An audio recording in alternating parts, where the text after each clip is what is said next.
And that brings us to the next most common blockage I see in my day-to-day work, and that's the old chestnut of procrastination. So if you were to count up the amount of money procrastination has cost you in lost deals, investments not made, and sound strategies you never got around to implementing, well, most people would be counting for a long time. For me, it was in the hundreds of thousands before I turned 40. Of course, the actual amount is irrelevant. We just know that it would be a great big stack of money. Most people can easily relate to that and think that we're done with examining procrastination. But let me ask you a couple of pointed questions. How much has procrastination cost you in relationship?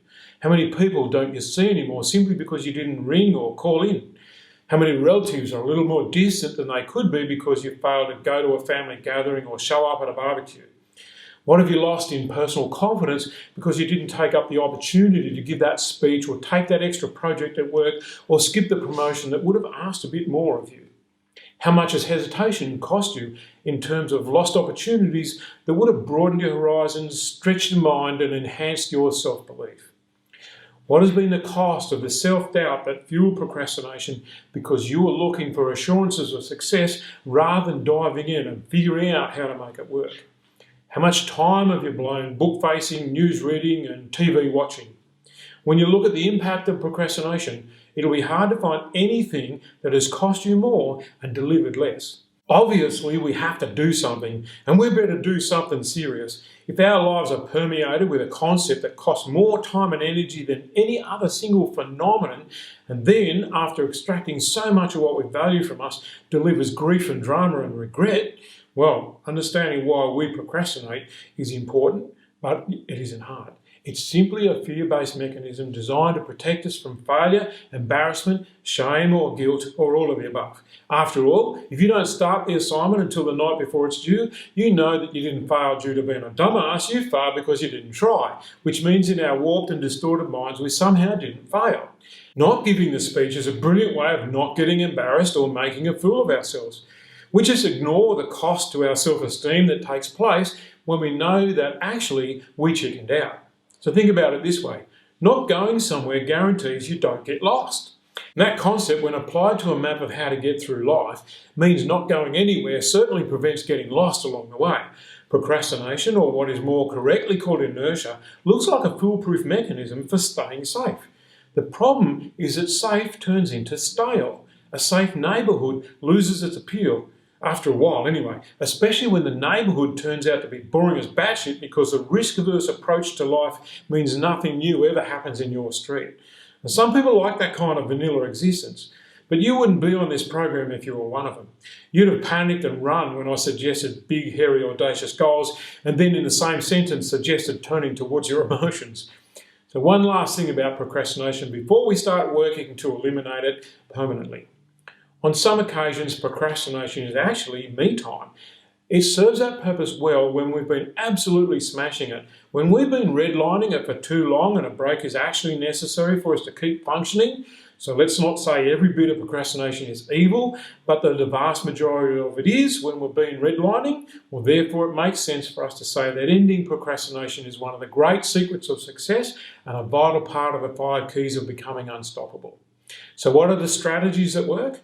Well, first cab off the rank is recognition, followed by commitment to doing something. Most of us aren't too bad at recognition. We kind of know that we're doing things that are easy so we can avoid doing harder ones on our list. The key is a commitment to act on this recognition. And most of us have the experience of noting to ourselves that we're Facebooking beyond what's reasonable and that we should stop. But we keep going and another half an hour goes up in smoke. The single most effective trick is to stand up. Regardless of whether you're reading a book, watching TV or doodling on a pad, standing up initiates a magical step. We end up on our feet, and whilst it's harder to read the book or watch the TV, we could still manage it if we wanted to. But what happens though is we won't stay standing up for long. We stand because we're ready for action. It's a basic human function. If we don't need to be on our feet, we sit or we lay down. So standing up is a staggeringly effective tool. And part of the reason is that you have to decide either to go back to procrastinating or do something worthwhile, even if all that is to put the garbage out. So I'm saying the number one most effective procrastination eradicator is standing up. The reason should be obvious. We don't stay standing up for long without deciding to do something. It's this doing something that actually works. Let's summarise it by saying that what happens is that we take some kind of action. The funny thing about action is it's the most predictable creator of motivation. Doing something gives us an item to tick off our list. There's a satisfaction in ticking those tasks off as we go. The problem is we've been trained to seek motivation externally. The idea is we just have to hear the right words, watch the key scene in a movie, cop a bollocking from the coach, or read the right passage in a book, and we'll get all fired up and turn the opposition into toast. Well, the problem is most of us have gone to a motivation session, run out with our desire to achieve satellite like a moon rocket, and discovered someone scratched our new car. That's how motivation can, on an external level, works. It goes up and down like an escalator that changes direction when you're not watching. The thing about action is that it triggers a release of dopamine. This powerful little steroidal hormone is known by brain researchers as the happy drug. Its effect is to move us towards desirable goals and targets, and the more we move in that direction, the more dopamine we secrete into our bloodstream, thereby creating a neat little positive cycle. It's a fascinating subject to talk to people about. Everyone has the experience of doing something that created progress, which increased the desire to do something more, which created more progress, which excited the person into wanting to do more, and so it goes on and on. And that's what dopamine does. It creates the opposite of a vicious downward cycle. If you're going to relate to it, let me say it this way. Dopamine creates a gentle, not vicious, upwards positive cycle. Get on a dopamine run and you fall into flow.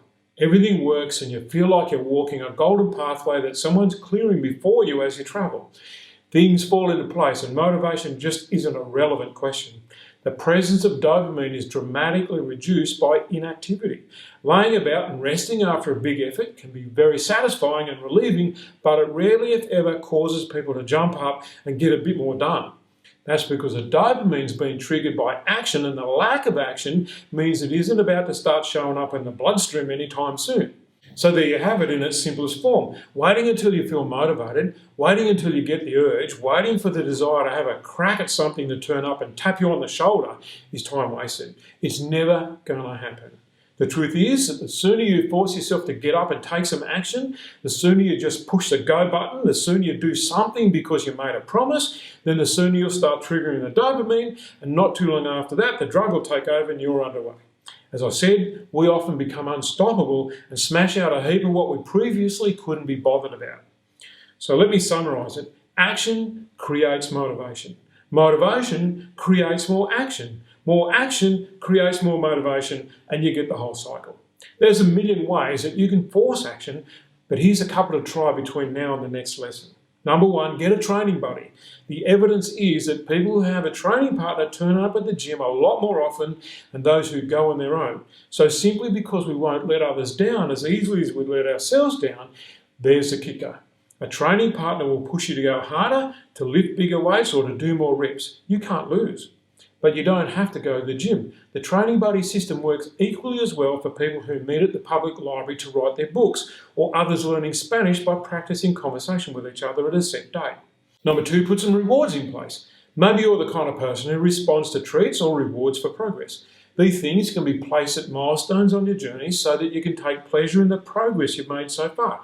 Remember, most goals are there because we see the attainment of them as a reward in itself, so encouragement along the way might be just a ticket for keeping the dopamine levels running.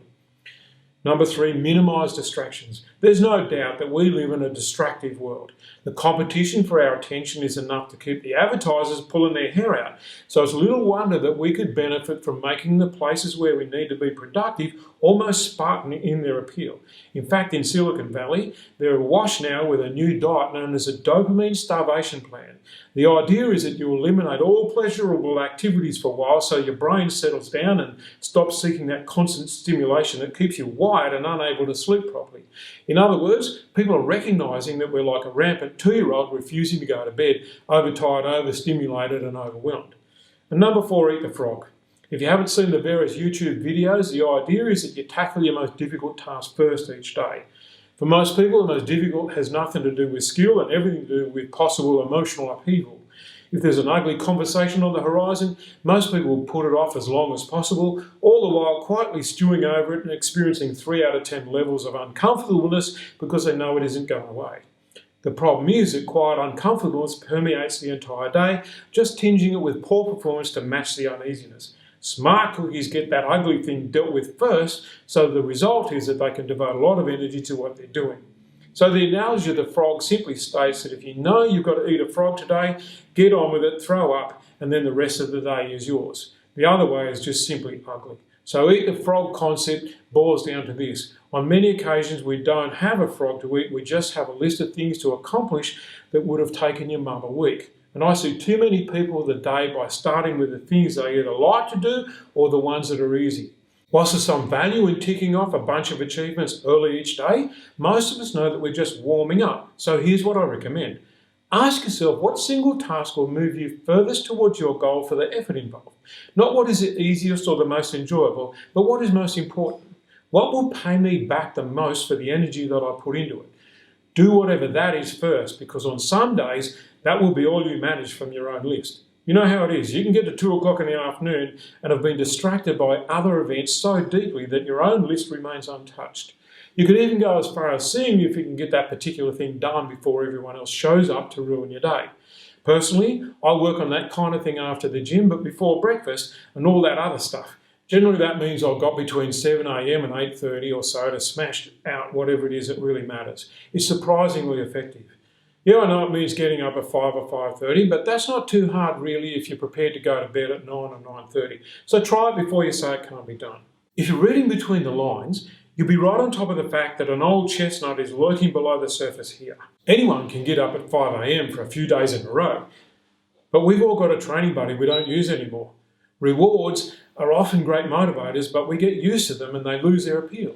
You can block out the world in order to get something done and still slip quietly into bookface. Tragically, success isn't automatic because you were smart enough to put systems in place to improve your focus, but not smart enough to notice that you are outwitting yourself by subverting them.